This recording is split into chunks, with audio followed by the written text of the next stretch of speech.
لبيك اللهم لبيك لبيك لا شريك لك لبيك إن الحمد والنعمة لك والملك لا شريك لك لبيك اللهم لبيك لبيك لا شريك لك لبيك إن الحمد والنعمة لك والملك لا شريك لك.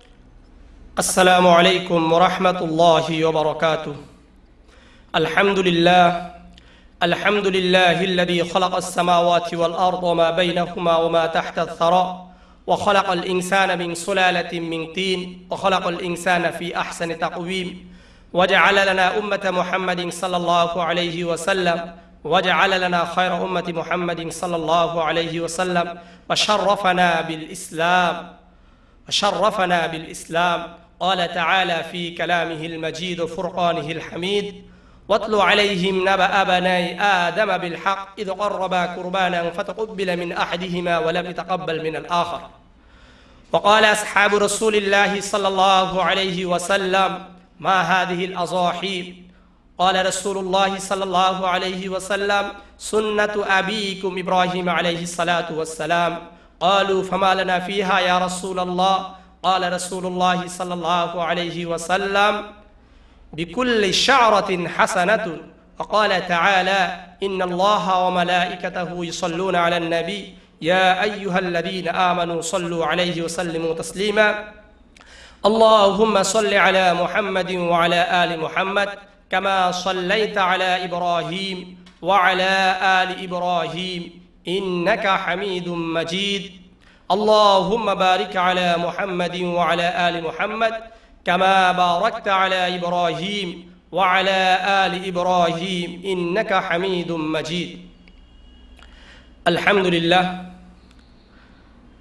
প্রিয় ও সম্মানিত দর্শক মণ্ডলী এবং শ্রোতাবৃন্দ, আলহামদুলিল্লাহ, সর্বপ্রথম সেই মহান আল্লাহ রাব্বুল আলামিনের কৃতজ্ঞতা স্বীকার করি যিনি আমাদেরকে কুরবানির মতো একটি বিধান দান করেছেন, যার মাধ্যমে আল্লাহ রাব্বুল আলামিন আমাদের তাকওয়াকে যাচাই করতে চান কে আল্লাহ তাআলার খাঁটি বান্দা, কে আল্লাহ রাব্বুল আলামিনের সন্তুষ্টির জন্যই করে। এরকম একটি পরীক্ষা করার জন্য আল্লাহ রাব্বুল আলামিন আমাদের উপরে কুরবানির বিধান দান করেছেন। এই জন্য সে আল্লাহ রাব্বুল আলামিনের কৃতজ্ঞতা স্বীকার করি, বলি আলহামদুলিল্লাহ। সেই মহামানব শ্রেষ্ঠ মানবের উপরে লাখো কোটি দরুদ পাঠ করি, যার আবির্ভাবে পৃথিবী থেকে সকল প্রকার কুসংস্কার, অজ্ঞতা, মূর্খতা দূরীভূত হয়েছিল, যিনি আমাদেরকে আমাদের পিতা হযরত ইব্রাহিম আলাইহিস সালাতু ওয়াস সালামের সুন্নাত হিসাবে আমাদের কাছে কুরবানির বিধান সম্পর্কে আলোচনা করেছেন। সেই মহানবী রাসূল করিম সাল্লাল্লাহু আলাইহি ওয়াসাল্লামের উপর দরুদ পাঠ করি, বলি সাল্লাল্লাহু আলাইহি ওয়াসাল্লাম। আজকের আলোচনার বিষয় কুরবানি। এই কুরবানি আল্লাহ রাব্বুল আলামিনের রাজি খুশির জন্য, আল্লাহ রাব্বুল আলামিনকে সন্তুষ্টি করার জন্য, আত্মত্যাগের মাধ্যমে আল্লাহ রাব্বুল আলামিনকে সন্তুষ্টি করার জন্য একটি অপূর্ব নিদর্শন। যেটা নাকি হযরত ইব্রাহিম আলাইহিস সালাতু ওয়াস সালাম, ইসমাঈল আলাইহিস সালাতু ওয়াস সালামের ত্যাগের মাধ্যমে আমাদের কাছে পরিচিত, যে হযরত ইব্রাহিম আলাইহিস সালাতু ওয়াস সালাম হযরত ইসমাঈল আলাইহিস সালাতু ওয়াস সালামকে কুরবানির জন্য নিয়ে গিয়েছিলেন। সেই ইব্রাহিম আলাইহিস সালাতু ওয়াস সালাম থেকে আল্লাহ রাব্বুল আলামিন এরকম একটি কঠিন পরীক্ষা নিয়েছিলেন। সেই স্মৃতি বিজড়িত একটি নিদর্শন, এটাই হলো কুরবানি আমাদের কাছে। তো একটি বিষয় হলো কুরবানির ইতিহাসটা কি, আমরা কোথায় থেকে এই কুরবানি পেলাম, এর ঐতিহাসিক প্রেক্ষাপটটা কি ছিল, এটা আমাদের জানা উচিত। তো আল্লাহ রাব্বুল আলামিন সূরা মাইদার 27 নম্বর আয়াতে বলেন, ওয়াতলু আলাইহিম নাবা বানাই আদম বিল হক। হে নবী, হে মুহাম্মদ সাল্লাল্লাহু আলাইহি ওয়াসাল্লাম, আপনি আপনার উম্মতের সামনে উপস্থাপন করেন, সঠিকভাবে বর্ণনা করেন হযরত আদম আলাইহিস সালাতু ওয়াস সালামের দুটি পুত্রের ঘটনা, যে আপনি তাদের কাছে সঠিকভাবে, আপনার উম্মতের কাছে সঠিকভাবে আলোচনা করেন। এখানে আল্লাহ রাব্বুল আলামিন বিল হাক্কি শব্দকে সংযুক্ত করেছেন। কারণ হলো আমরা অনেকেই আছি যে ঐতিহাসিক ঘটনা বর্ণনা করতে গিয়ে আমরা অতিরঞ্জন করে থাকি, অনেক যেটা ঘটনা ঘটেইনি এরকম অনেক আলোচনা করি। এই জন্য আল্লাহ রাব্বুল আলামিন বলেন যে সতর্ক থাকো, যে অতিরঞ্জন কিছু করা যাবে না। যা ঘটেছিল আমি আপনার উপর ওহী যা করছি আপনি সেটাই বলবেন, এর থেকে বেশি কিছু করবেন না, বেশি কিছু বলারও দরকার নাই। এই জন্য যতটুকু ঘটেছে অতটুকুই বলবেন। আল্লাহ রাব্বুল আলামিন বলেন যে বিল হাক্কি, তুমি কিভাবে করবে তোমরা কোরবানিকে, অর্থাৎ আপনি কিভাবে আলোচনা করবেন, যা বলছি তাই, অর্থাৎ যেমনটি ঘটেছিল তাই আপনি আলোচনা করবেন।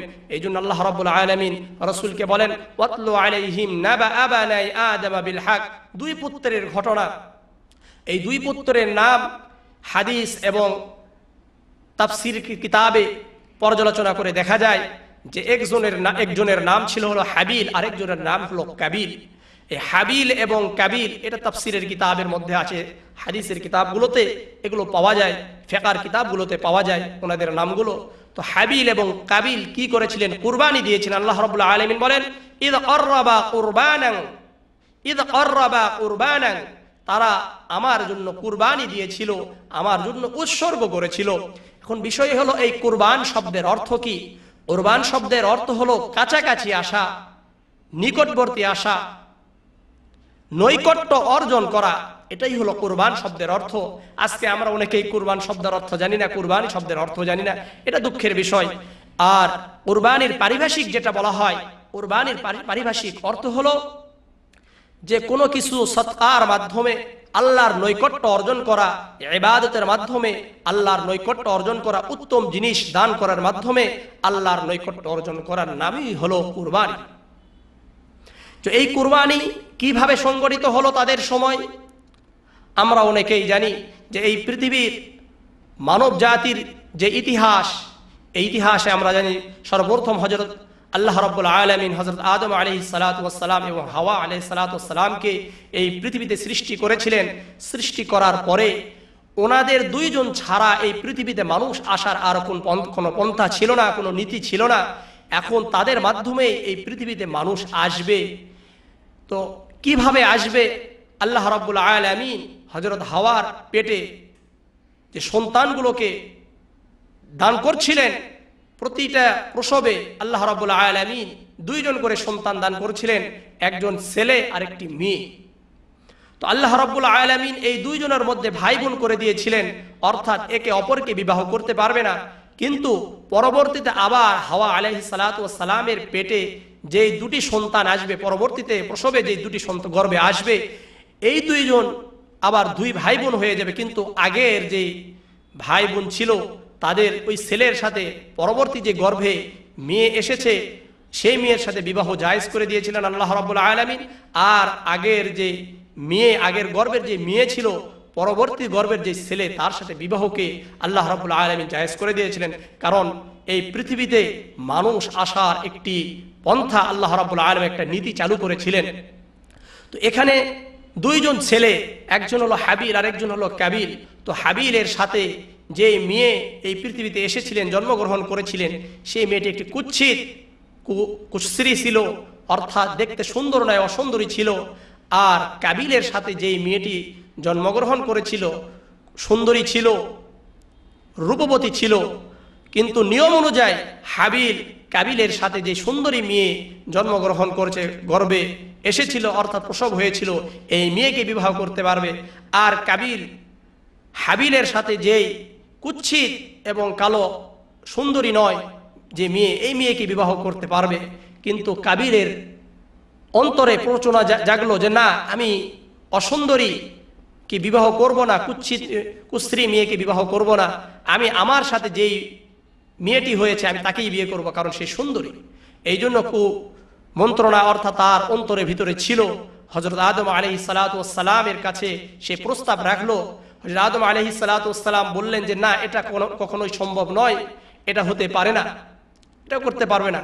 হ্যাঁ, যদি করতেই চাও তাহলে তোমাদেরকে কুরবানি করতে হবে, আল্লাহ রাব্বুল আলামিনের কাছে কুরবানি দিতে হবে, আল্লাহর জন্য উৎসর্গ করবে। দুইজনের মধ্যে যার কুরবানিকে আল্লাহ রাব্বুল আলামিন কবুল করবেন সে সুন্দরী মেয়েকে বিবাহ করতে পারবে, আর যার কুরবানি কবুল হবে না সে অসুন্দরী মেয়েকেই বিবাহ করতে পারবে। তো রাজি হয়ে গেলেন। তো হযরত আদম আলাইহিস সালাতু ওয়াস সালামের কথার পরে দুই সন্তানে হাবিল উনি কৃষি পণ্য, কাবিল কৃষি পণ্য কাজ করতেন, কৃষিতে কাজ করতেন, আর হাবিল পশুপালন করতেন। হাবিল ওনার পশুর মধ্য থেকে সবচাইতে সুন্দর এবং সবচাইতে ভালো উত্তম যে ভেড়া, এই ভেড়াকে আল্লাহ রাব্বুল আলামিনের সামনে আল্লাহ রাব্বুল আলামিনের জন্য কুরবানি করলেন। আর কাবিল ওনার পশু, ওনার কৃষি থেকে পণ্য, এই পণ্যকে কুরবানি করলেন। ওই সময়ের নিয়ম ছিল যে কুরবানি করার সঙ্গে সঙ্গে প্রমাণিত হবে কার কুরবানি আল্লাহ রাব্বুল আলামিন কবুল করেছেন। নিয়ম ছিল যে কুরবানির যে পণ্য, কুরবানির যে পশু যেটাকে কুরবানি করা হবে, আল্লাহর জন্য উৎসর্গ করা হবে, এটা পাহাড়ের উঁচাতে রেখে আসতে হবে। আর উঁচাতে রেখে আসার পরে যার কুরবানিকে আল্লাহ রাব্বুল আলামিন কবুল করবেন, আল্লাহ রাব্বুল আলামিনের অর্থাৎ আসমান থেকে একটি আগুনের অগ্নি আসবে, স্ফুলিঙ্গ আসবে, এসে যার কুরবানিকে কবুল করবেন সেটাকে জ্বালিয়ে দিবেন। ওনাদের রাখার পরে আসমান থেকে আগুন এসে হাবিলের ভেড়া, হাগুলের পশুকে জ্বালিয়ে দিয়ে চলে গেছেন। এই জন্য আল্লাহ রাব্বুল আলামিন সূরা মাইদার 27 নম্বর আয়াতে বলেন, ফাতুকবিলা মিন আহাদিহিমা ওয়া লাম ইয়াতাকাব্বাল মিনাল আখর, আমি দুইজনের মধ্যে একজনের কুরবানিকে কবুল করেছি, আরেকজনের কুরবানিকে কবুল করি নাই। আল্লাহ রাব্বুল আলামিন বলেন যে একজনেরটা কবুল করলাম, আরেকজনেরটা আমি কবুল করলাম না। এরপর আল্লাহ রাব্বুল আলামিন বলেন যে আমি কেনই কবুল করলাম? আল্লাহ রাব্বুল আলামিন বলে কবুল করার কারণ হলো ইন্নামা ইয়াতাকাব্বালুল্লাহু মিনাল মুত্তাকিন, আমি শুধুমাত্র তার কুরবানিকেই কবুল করব যে মুত্তাকিদের অন্তর্ভুক্ত হবে, যে একমাত্র আল্লাহ তাআলাকে রাজি খুশি করার জন্যই করবে, অন্য কোনো কারণেই করবে না। এই জন্য হাবিল মুত্তাকিদ ছিল, খোদাভীরু ছিল, আল্লাহকে ভয় করতেন। এ কারণে আল্লাহ রাব্বুল আলামিন হাবিলের কুরবানিকে কবুল করেছিলেন। এদিকে কাবিল আরো অসন্তুষ্ট হলো, তার অন্তরে আরো জেদ চেপে বসলো। সে দাপটি ছিল, সে অহংকারী ছিল, অবাধ্য ছিল। সে অবাধ্য হয়ে আল্লাহর বিধানকে না মেনে, আল্লাহর বিধানের অবাধ্য হয়ে সে সুন্দরী মেয়েকে বিবাহ করতে চেয়েছিল। কারণ প্রথমেই তো আল্লাহ রাব্বুল আলামিন ওনার বিধান দিয়েছিলেন যে সে তাকে বিবাহ করতে পারবে, হাবিল ওই মেয়েকে বিবাহ করতে পারবে, আর কাবিল অসুন্দরী মেয়েকে বিবাহ করতে পারবে, এটা আল্লাহর বিধান ছিল। এরপরেও সে বিধানকে অমান্য করে, বিধানকে অবজ্ঞা করে সে সুন্দরীকে মেয়েকে বিবাহ করতে চেয়েছিল। আল্লাহ রাব্বুল আলামিন বলেন সে তো মুত্তাকি না, সে তো দাপটের কারণে। এটা আল্লাহ রাব্বুল আলামিন বলছে আমি দাপট দেখব না, আমি প্রভাব দেখব না, কার কতটুকু টাকা পয়সা আছে এটা আমি দেখব না, কে কত সুন্দর এটা আমি দেখব না, আমি একমাত্র তাকওয়া দেখব, কার ভিতরে তাকওয়া ছিল।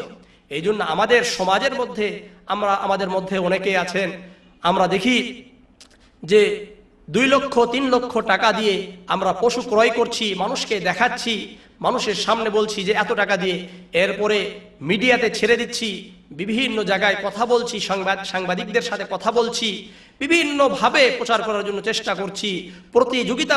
প্রতিযোগিতামূলক আমরা কুরবানি দেওয়ার জন্য, পশুকে ক্রয় করার জন্য আমরা চেষ্টা করছি, বেশি টাকা দিয়ে চেষ্টা করছি, প্রভাব দেখাচ্ছি। আল্লাহ রাব্বুল আলামিন বলেন যে না, আমি এটা চাই না। আল্লাহ রাব্বুল আলামিন বলেন যে আমি তাকওয়া চাই, শুধুই মাত্র আমার জন্য করবে, যদি আমার জন্য করতে পারো আমি আল্লাহ কবুল করব। এই জন্য হাবিল নিরহ ছিল, হাবিল দাপটি ছিল না, উনি করেন নাই। যেমন কাবিল বলছিল ক্বালাকতুলান্নাক, আমি তোমাকে হত্যা করব, তোমার কারণে আমি সুন্দরী মেয়েকে বিবাহ করতে পারলাম না, আমি তোমাকে হত্যা করব। সে দাপট দেখিয়েছিল, আল্লাহ রাব্বুল আলামিন কবুল করেন নাই। উনি খোদাভীতি অর্জন করেছিলেন হাবিল, এই জন্য আল্লাহ রাব্বুল আলামিন তারটা কবুল করেছেন। এই জন্য আমাদের খোদাভীতি অর্জন করতে হবে, মুত্তাকি হতে হবে, মুত্তাকি হয়ে একমাত্র আল্লাহ তাআলার জন্যই আমাদেরকে কুরবানি করতে হবে। যদি আমি তাই করতে পারি ইনশাআল্লাহ আল্লাহ রাব্বুল আলামিন কবুল করবেন। এই জন্য আল্লাহ রাব্বুল আলামিন এই তাকওয়ার ব্যাপারে সূরা হাজের 37 নম্বর আয়াতে বলেন লা ইয়ানালাল্লাহা লুহুমুহা ওয়ালা দিমাউহা ওয়ালাকিন ইয়ানালুহুত তাকওয়া মিনকুম। লা ইয়ানালাল্লাহা লুহুমুহা, তোমরা যে কুরবানি করবে, কুরবানির যে পশু জবাহ করবে, এই পশুর যে রক্ত, এই রক্তকে আমি চাই না, আমার কাছে আসবে না। এর যে গোশত, পশুর যে গোশত, এই গোশতকে আমি চাই না, এটা আমি খাবো না, এটা আমার কাছে আসবে না। দিমাউহা ওয়ালাকি ইয়ানালুহু তাকওয়া মিনকুম। আল্লাহ রাব্বুল আলামিন বলেন যে না, তোমাদের অন্তরে কি আছে? তুমি কি আমার জন্য করছো কুরবানি, না মানুষকে দেখানোর জন্য করছো? তুমি কি প্রথা অনুযায়ী করছো যে তোমার মানুষ কি মনে করবে? আমি যদি কুরবানি না করি আমার সন্তানরা কোথায় যাবে? আমি যদি কুরবানি না করি সমাজের মানুষ আমাকে কি বলবে? এটা তুমি কি ভেবে করছো? তুমি কি 2 লক্ষ টাকা দামের, 3 লক্ষ টাকা দামের গরু ক্রয় করছো? এটা কি আমার জন্য করছো, না মানুষকে দেখানোর জন্য করছো, না সমাজকে দেখানোর জন্য, দেশকে দেখানোর জন্য করছো, না আল্লাহর জন্য করছো? এটা আল্লাহ রাব্বুল আলামিন দেখবেন। এই জন্য আল্লাহ রাব্বুল আলামিন বলেন ওয়ালাকি ইয়ানালুহু তাকওয়া মিনকুম, আমার কাছে তাকওয়াটা আসবে তুমি কি নিয়তে করছো। এই জন্য হাবিল আল্লাহ তাআলাকে ভয় করেছিলেন, আল্লাহ রাব্বুল আলামিনকে ভয় করেছিলেন, আল্লাহ রাব্বুল আলামিনের জন্য উনি কাজ করতেন। আর কাবিল আল্লাহর জন্য কাজ করেন নাই। কাবিল বলেছিল, আর আল্লাহ রাব্বুল আলামিনের কাছে কাবিল বলেছিল ক্বালাকতুলান্নাক, আমি তোমাকে হত্যা করব। সেখানে নিরহ খোদাভীতি অর্জন করেছেন। হাবিল কি বলেছেন? মুসলিম ছিলেন, আল্লাহকে ভয় করতেন, খোদাভীতি অর্জন করেছিলেন, মুত্তাকি ছিলেন। এই জন্য উনি বলেছিলেন লাইম বাসাত্তা ইলাইয়া, সূরা মাইদারি পরবর্তীতে অর্থাৎ 28 নম্বর আয়াতে বলেন লাইম বাসাত্তা ইলাইয়া ইয়াদাকা লিতাকতুলানি মা আনা বিবাসিতি ইয়াদিয়া ইলাইকা লিয়াকতুলাক। লাইম বাসাত্তা ইলাইয়া ইয়াদাকা, তুমি যদি আমাকে হত্যা করার জন্য হাত প্রসারিত করো, ভাইয়ের রক্ত খাওয়ার জন্য, ভাইয়ের রক্ত নেওয়ার জন্য তুমি যদি বন্দুক ধরো, তরবারি উঠাও, আমি কিন্তু মা আনা বিবাসিতি ইয়াদিয়া ইলাইকা লিয়াকতুলাক, আমি কিন্তু তোমার দিকে হাতকে প্রসারিত করব না, আমি তোমাকে হত্যা করার জন্য হাত উঠাবো না, তরবারি উঠাবো না, আমি তোমাকে হত্যা করব না। কারণ কি? ইন্নী আখাফুল্লাহ রাব্বুল আলামিন, আমি আল্লাহকে ভয় করি, আমি আল্লাহকে ভয় করি, আমি মুত্তাকি, আমি মুসলিম। এই জন্য মুসলমানের দ্বারা কাউকে হত্যা করা এটা কোনোদিন সমীচীন নয়, হত্যা করতে পারে না, কোনো মুসলমান হত্যা করতে পারে না। আজকে সমাজের মধ্যে দেখা যায় অনেকেই মুসলমানদেরকে জঙ্গি বলছেন। আসলে মুসলমানদেরকে জঙ্গি বলেন কিভাবে? মুসলমানরা তো জঙ্গিবাদের সাথে জড়িত হতেই পারে না। কারণ কারো মধ্যে যদি ইসলামী শিক্ষা থাকে, আল্লাহকে ভয় করে, সে তো মানুষকে গালি দিতেই পারে না, সে তো সন্ত্রাসবাদ জঙ্গিবাদের সাথে জড়িত হতে পারে না। কারণ ইতিহাস পর্যালোচনা করলে দেখা যায় কোনো যুদ্ধের সাথে, মানুষকে হত্যার সাথে মুসলমানদের কোনো সম্পর্ক ছিল না। হিটলার যে নাকি 60 লক্ষ ইহুদিদেরকে হত্যা করেছে, মুসলিনি জাতীয়তাবাদের প্রতিষ্ঠাতা 30 লক্ষ মানুষকে হত্যা করেছে, মাও শীতল সে 20 মিলিয়ন মানুষকে হত্যা করেছে, এরকম ভাবে আরো স্টালিন জোসেফ সে মানুষকে হত্যা করেছে। এরপরে বিভিন্ন যত যুদ্ধ, প্রথম বিশ্বযুদ্ধ, দ্বিতীয় বিশ্বযুদ্ধের সাথে কোনো মুসলমানরা জড়িত ছিল না, ইহুদি খ্রিস্টানরা বিধর্মীরা জড়িত ছিল। এই জন্য মুসলমানরা কখনো কাউকে হত্যা করতে পারে না। এটা আমরা শিক্ষা নিতে পারি যে হাবিল বলেন ইন্নী আখাফুল্লাহ রাব্বুল আলামিন, আমি আল্লাহকে ভয় করি, আমি তোমাকে হত্যা করব না। কিন্তু কাবিল অবাধ্য ছিল, আর এই কাবিলের বংশধর হলো হিটলার, জোসেফ, মাও শীতল, এরকম যারা নাকি হত্যাকারী, যারা নাকি জঙ্গিবাদের সাথে জড়িত, যারা সন্ত্রাসীর সাথে জড়িত, এরা সব সন্ত্রাসের সাথে জড়িত, যারা বিভিন্ন উশৃঙ্খলতার সাথে জড়িত, এরা হলো কাবিলের বংশধর। আর যারা মুসলিম, যারা আল্লাহকে ভয় করেন, এরা সবাই হাবিলের বংশধর। এই জন্য আমাদেরকে স্পষ্ট হওয়া দরকার যে একমাত্র সব কিছু আল্লাহর জন্য করব। যদি আমি আপনি আল্লাহর জন্য করতে পারি, আল্লাহ রাব্বুল আলামিন কবুল করবেন। এটা আমাদের কাছ থেকে আল্লাহ রাব্বুল আলামিন পরীক্ষা চান, আল্লাহ রাব্বুল আলামিন দেখতে চান, আমাদেরকে পরীক্ষা করতে চান কতটুকু আমি আল্লাহর জন্য করতে পারছি। যেভাবে হযরত ইব্রাহিম আলাইহিস সালাতু ওয়াস সালামকে আল্লাহ রাব্বুল আলামিন পরীক্ষা করার জন্য নিজের সন্তানকে কুরবানি করার জন্য, জবাহ করার জন্য নির্দেশ দিয়েছিলেন, কত কঠিন পরীক্ষা ছিল। সেখানে হযরত ইব্রাহিম আলাইহিস সালাতু ওয়াস সালাম একমাত্র আল্লাহ তাআলাকে রাজি খুশি করার জন্য উনি ওনার সন্তানকে কুরবানি করার জন্য উঠে গেছিলেন, উনি রাজি হয়ে গেছিলেন এবং নিয়ে গিয়েছিলেন এবং উনি কুরবানি করা শুরু করে দিয়েছিলেন। আল্লাহ রাব্বুল আলামিন ওনাকে কবুল করেছেন। আর এই কুরবানিকে কবুল করে আল্লাহ রাব্বুল আলামিন হযরত ইব্রাহিম আলাইহিস সালাতু ওয়াস সালামের খোদাভীতি, তাকওয়াকে পছন্দ করে এবং হাবিলের কুরবানিকে পছন্দ করে আজকে সারা বিশ্বের জন্য, মুসলমানদের জন্য ইসলাম এটা ওয়াজিব করে দিয়েছেন। এই জন্য আমাদেরকে বুঝতে হবে, যদি আমি আপনিও যদি আল্লাহর জন্য করতে পারি, আল্লাহ রাব্বুল আলামিন দান করবেন। আল্লাহ রাব্বুল আলামিন অনেক ফজিলত রেখেছেন। রাসূলুল্লাহ সাল্লাল্লাহু আলাইহি ওয়াসাল্লামের সাহাবীরা, মুসনাদে আহমদ এই কিতাবের মধ্যে আছে, আসহাবু রাসূলিল্লাহ সাল্লাল্লাহু আলাইহি ওয়াসাল্লাম মা হাদিহিল আসাহি ইয়া রাসূলুল্লাহ, আল্লাহ রাসূলের সাহাবীরা রাসূলুল্লাহ সাল্লাল্লাহু আলাইহি ওয়াসাল্লামকে জিজ্ঞাসা করলেন, ইয়া রাসূলুল্লাহ, ইয়া হাবিবাল্লাহ, এই কুরবানিটা কি? এটা কোথায় থেকে আসলো? আমরা কিভাবে পেলাম? রাসূলুল্লাহ সাল্লাল্লাহু আলাইহি ওয়াসাল্লাম বলেন, সুন্নাতু আবিকুম ইব্রাহিম আলাইহিস সালাতু ওয়াস সালাম, এটা তোমাদের বাবা, তোমাদের ইব্রাহিম আলাইহিস সালাতু ওয়াস সালাম তোমাদের বাবার সুন্নাত। আল্লাহ রাসূলের সাহাবীরা জিজ্ঞাসা করলেন, ফামা লানা ফিহা ইয়া রাসূলুল্লাহ, ইয়া রাসূলুল্লাহ, ইয়া হাবিবাল্লাহ, আমরা যদি এই কুরবানি করি, এটাকে উদযাপন করি, আমরা যদি পশু জবাহ করি, আল্লাহর জন্য করি, আমাদের লাভটা কি, আমাদের প্রাইস কি, আমরা কি পাবো আল্লাহর কাছ থেকে? আল্লাহ রাসূল সাল্লাল্লাহু আলাইহি ওয়াসাল্লাম বললেন, বিকুল্লি শাআরাতিন হাসানাতুন, প্রতিটি লোমে কোষের পরিবর্তে আল্লাহ রাব্বুল আলামিন একটি করে নেকি দান করবেন। সাহাবায়ে কেরাম রাদিয়াল্লাহু তাআলা আজমাইন খুশি হয়ে আশ্চর্যান্বিত হয়ে আল্লাহ রসুলকে জিজ্ঞাসা করি, ইয়া রাসূলুল্লাহ, আমরা যদি ভেড়াকে জবাহ করি, আমরা ভেড়িকে জবাহ করি, তাহলে কি আমরা প্রতিটা লোমের কোষের পরিবর্তে আমরা একটি করে সওয়াব পাবো? কারণ হলো ভেড়ার যে পশম অনেক বেশি। আল্লাহ রসুল সাল্লাল্লাহু আলাইহি সাল্লাম বললেন যে হ্যাঁ, তোমরা যদি ভেড়াকে জবাহ করো, প্রতিটি লোম কোষের পরিবর্তে তোমরা সওয়াব পাবে। আল্লাহ রসুল সাল্লাল্লাহু আলাইহি ওয়াসাল্লাম আরেক হাদিসে বলেছেন, তোমরা যদি কুরবানি করো, তাহলে হাসরের ময়দানে, কিয়ামতের ময়দানে যে ফুলসিরাত পার হয়ে তোমাদেরকে জান্নাতে যেতে হবে। তোমরা জীবনে যত কুরবানি করেছো, সমস্ত কুরবানির জন্তুকে একটি জন্তুতে পরিণত করা হবে, আর তুমি এই জন্তুর উপর অর্থাৎ জন্তুর উপর উঠে এটাকে বাহন বেনে তুমি ফুলসিরাত পার হয়ে তুমি জান্নাতে যেতে পারবে। এই জন্য আমাদেরকে এত গুরুত্বপূর্ণ একটি বিধান দান করেছেন আল্লাহ রাব্বুল আলামিন। একটি হলো পরীক্ষা করছেন, দ্বিতীয় হলো যদি আমি আপনি করতে পারি তাহলে আমাদের নেকি বৃদ্ধি পাবে এবং আমরা এই জন্তুকে বাহন বানিয়ে আমরা জান্নাতে যেতে পারবো।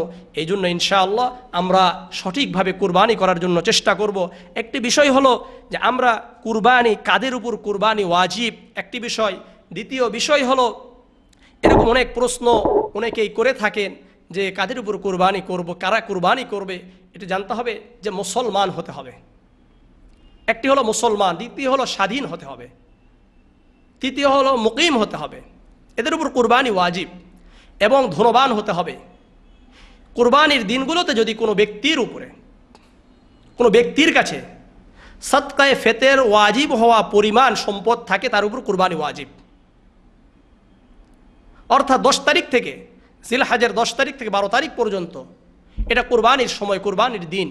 এই সময়তে যদি আমার কাছে সদকাতুল ফিতর পরিমাণ ওয়াজিব, যে সদকাতুল ফিতর ওয়াজিব, এই পরিমাণ সম্পদ যদি আমার কাছে থাকে, তাহলে আমার উপর কুরবানি ওয়াজিব। এটা আমাদেরকে জানতে হবে। এই জন্য হেদায়া গ্রহণকারী লিখেছেন, আল উযহিয়াতু ওয়াজিবাতুন আলা কুল্লি হুররিন মুসলিমিন মুকিমিন মুসিরিন ফি আইয়ামিল আযহা। তাহলে সে তার উপর যদি হয়, অর্থাৎ ওয়াজিব উযহিয়া, কুরবানি ওয়াজিব কাদের উপরে? যে হুর, অর্থাৎ হুররিন মুসলিমিন, স্বাধীন মুসলমান হতে হবে, ধনবান হতে হবে, মুকিম হতে হবে। এবং আলী রাদিয়াল্লাহু তাআলা আনহু বলছেন, মুসলমান অর্থাৎ মুসাফিরের উপরে কুরবানি ওয়াজিব নয়, উযহিয়া ওয়াজিব নয়, এবং জুমার নামাজও ওয়াজিব নয়। তো এই জন্য এদের উপর কুরবানি ওয়াজিব হবে, এই ব্যক্তিরা কুরবানি দিবে। যদি কারো উপর কুরবানি ওয়াজিব হয়েছে কিন্তু সে কুরবানির দিনগুলোতে কুরবানি দেয় নাই, পরবর্তীতে একটি বকরির টাকা মূল্য তাকে সদকা করে দিতে হবে, সদকা করে দেওয়া ওয়াজিব। অথবা কোনো ব্যক্তি কুরবানির নিয়তে কিনেছে, পশু কিনেছে, কিন্তু সে জানতে পারছে যে তার উপর কুরবানি ওয়াজিব নয়, এই ব্যক্তির ওই পশুকে কুরবানি করা ওয়াজিব। এটা আমাদেরকে জানতে হবে।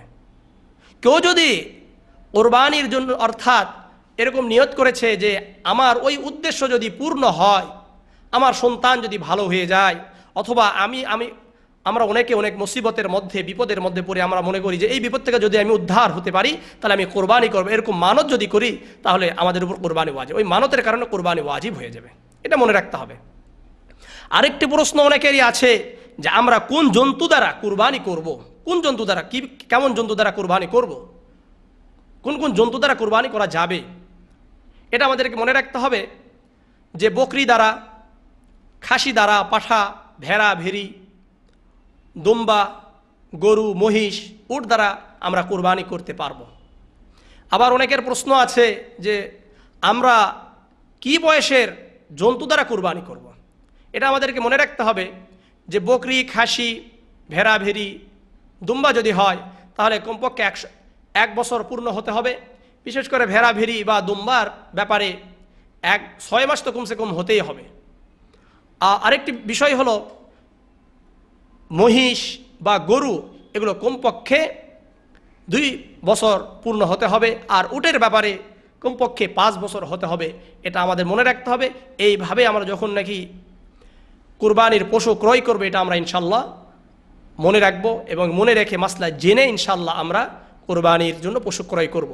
আরেকটি বিষয়, কোরবানির জন্তুর স্বাস্থ্যগত অবস্থাটা কেমন হবে, অর্থাৎ কোন এর মধ্যে যদি কোনো দোষ ত্রুটি থাকে এরকম পশু দ্বারা কি কোরবানি করা যাবে কিনা।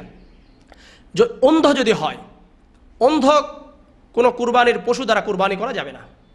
দ্বিতীয় বিষয়, যদি ন্যাংরা হয়, দেখা যায় যে 3টা পা ভালো আছে কিন্তু 1টি পা ভালো নাই, সে এটার উপর ভর করতেও পারছে না, এরকম পশু, ন্যাংরা পশু দ্বারা কুরবানি করা যাবে না। আরেকটি প্রশ্ন হলো যে কোনো দুর্বল, এমন দুর্বল যে সে হাঁটতেই পারে না, তার মগজ শুকিয়ে গেছে, হাড্ডি শুকিয়ে গেছে, এরকম পশু দ্বারা কুরবানি করা যাবে কিনা, এরকম পশু দ্বারাও কুরবানি করা যাবে না। অথবা পাগল, ছোটাছুটি করছে, এরকম পশু দ্বারা কুরবানি করা যাবে কিনা। হ্যাঁ, কুরবানি করা যাবে যদি ওই পশু ঘাস খায় বা পানি খেতে পারে, তাহলে এই পশু দ্বারা কুরবানি করা যাবে। যদি ঘাস খাচ্ছে না, পানিও পান করছে না, শুধু ছোটাছুটি পাগল হয়ে গেছে, এরকম পশু দ্বারা কুরবানি করা যাবে না। লেজবিহীন কোনো পশুর দ্বারা কুরবানি করা যাবে না। কান কাটা আছে, জন্মগতভাবেই কান কাটা, এরকম পশু দ্বারা কুরবানি করা যাবে না। অথবা দেখা যায় যে শিং ভাঙ্গা, যদি শিং জন্ম থেকেই উঠেই নেই এখনো পর্যন্ত, এরকম পশু দ্বারা কুরবানি করা যাবে। কিন্তু শিং উঠেছে আর তার শিংয়ের মূল থেকেই উঠে গেছে, এরকম পশু দ্বারা কুরবানি করা যাবে না। আরেকটি বিষয় মনে রাখতে হবে যে আমাদের অনেকের প্রশ্ন আছে যে আমরা কতটুকু অংশ ভেঙে গেলে 1/3 থেকে বেশি যদি কান কাটা থাকে তাহলে কুরবানি করা যাবে না।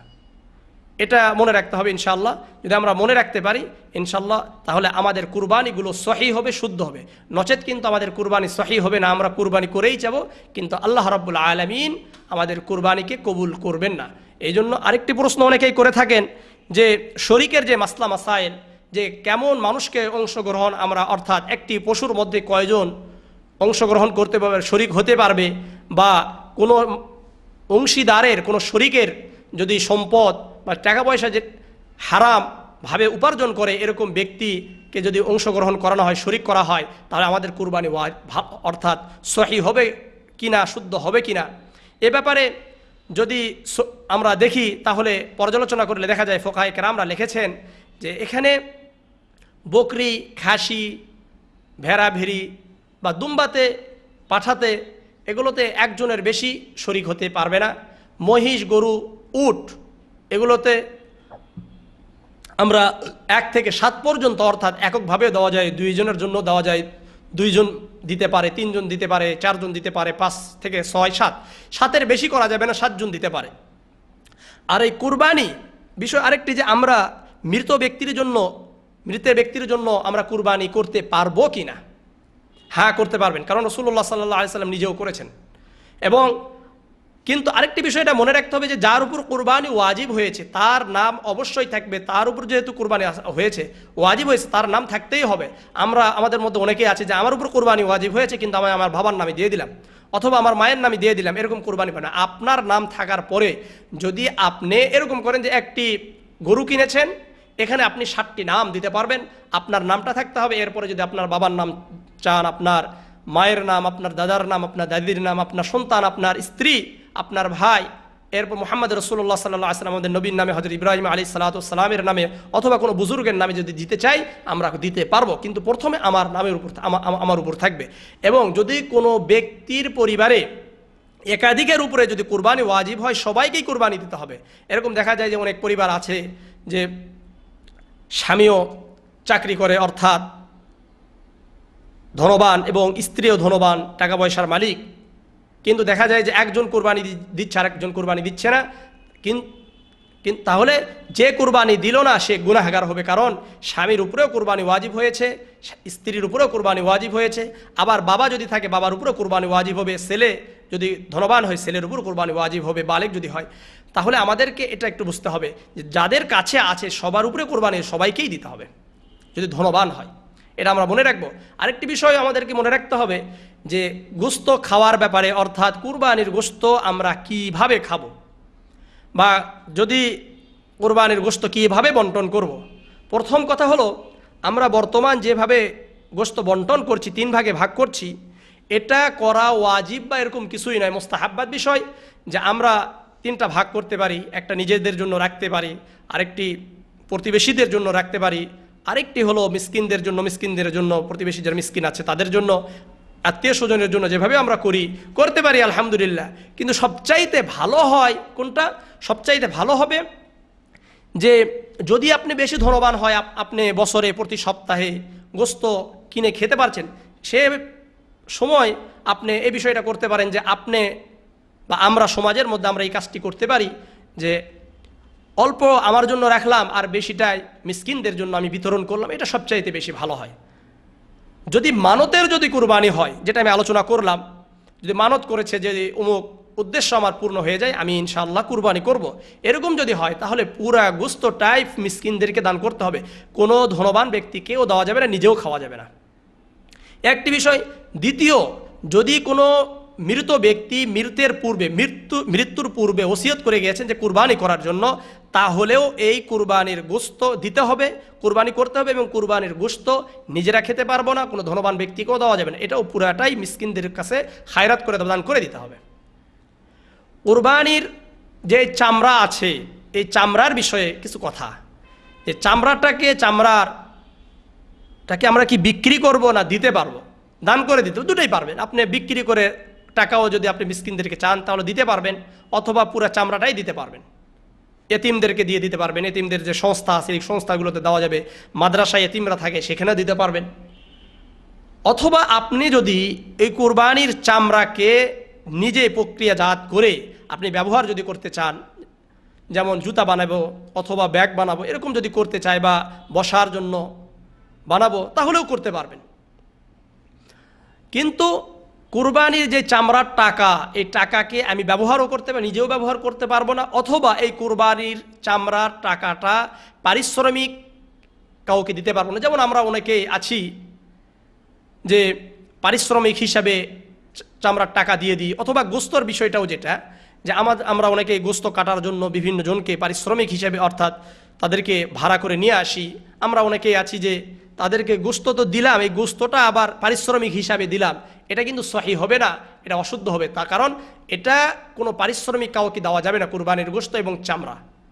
আরেকটি জিনিস মনে রাখতে হবে, আমরা অনেকেই মাদ্রাসাতে দান করি, অবশ্যই মাদ্রাসা এটা পাওয়ার উপযুক্ত, মাদ্রাসা পাবে, কিন্তু এটা তাদেরকে বলে দিতে হবে যে এটা গরিব ছাত্রদের জন্য দিলাম, আপনারা অবশ্যই, এবং আলহামদুলিল্লাহ উলামায়ে কেরাম ওনারা জানেন এটা, অবশ্যই ওনারা এটাকে ব্যবহার করবেন না যে মাদ্রাসার বিল্ডিংয়ের নির্মাণের জন্য বা মসজিদ নির্মাণের জন্য এটা করা যাবে না, অর্থাৎ চামড়ার টাকা দিয়ে মসজিদ বা মাদ্রাসা নির্মাণ করা যাবে না। শুধুমাত্র গরিব ছাত্ররা এটাকে ভোগ করতে পারবে, এতিমরা ভোগ করতে পারবে, গরিব মানুষরা ভোগ করতে পারবে চামড়ার টাকা দিয়ে, এবং গোস্ত যেটা ব্যাপার এটা আমরা ইনশাল্লাহ মনে রাখবো। তাহলে ইনশাল্লাহ আমাদের কুরবানির গোস্ত, কুরবানির চামড়া তাহলে সঠিকভাবে বন্টন হবে এবং দান করা হবে।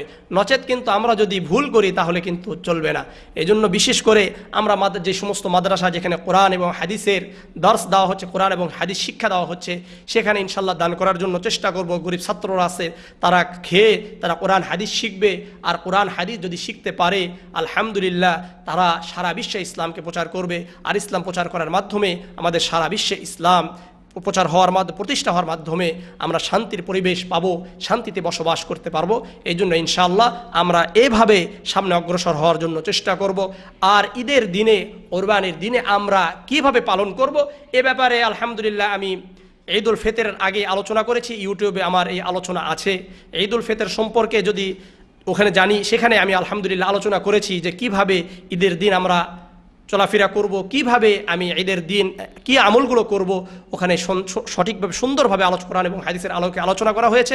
সেখানে যদি আপনারা দেখতে চান আলী আহমেদ আকন্দ দিয়ে আমরা যদি ইউটিউবে সার্চ দিই ইনশাল্লাহ ওটা পেয়ে যাব, অথবা Shah Waliullah SHAH space WALIULLAH দিয়ে যদি আমি ফেসবুকে সার্চ দিই তাহলে আমার ছবি পাবেন। সেখানে যদি ওখানে রিকোয়েস্ট পাঠান এবং আমার প্রোফাইলগুলো দেখেন সেখানেও এটাকে শেয়ার করা আছে।